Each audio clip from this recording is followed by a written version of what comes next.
Protecting Victoria's Koalas. State Member Update by Nicole Werner MP.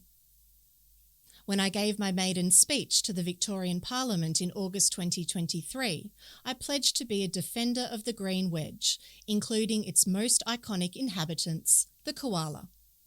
Koalas had been absent from Warrandyte for decades, until 1985, when 30 adult and 8 juvenile koalas were reintroduced to Pound Bend. Following a second release in 1986, the population reached approximately 76. However, due to factors such as the millennium drought, habitat loss, and limited genetic diversity, the koala population in Warrandyte State Park has significantly declined. Today, our Victorian koalas face a different sort of threat from this government: helicopter-based sniper rifles.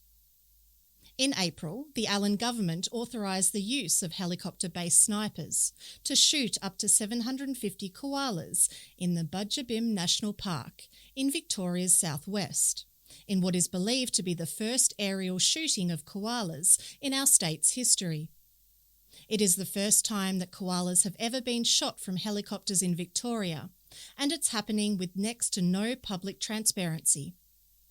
Local wildlife carers only found out about the program because someone tipped them off. The government says this is about animal welfare, that the koalas were suffering after a bushfire swept through the park, but that doesn't explain why trained wildlife vets were blocked from helping. It doesn't explain how you're supposed to assess the health of a koala from 30 metres in the air.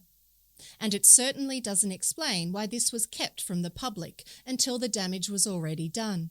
Wildlife experts across Victoria are rightly outraged by the callous decision to use helicopter-based sniper rifles to cull koalas, and I note that Australians for Animals is taking the Victorian government to court over this mass culling.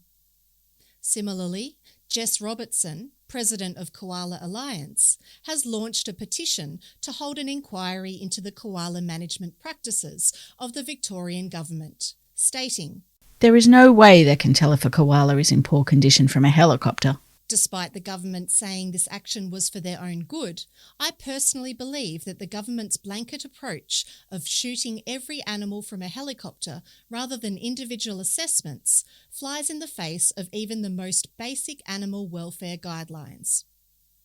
I will continue to fight to protect our green wedge so that Warrandyte State Park is never treated the way Budgebim National Park has. That means demanding transparency from government departments, pushing for humane and science-based welfare management, and ensuring that the people of this community are never kept in the dark about what's happening in their own backyard.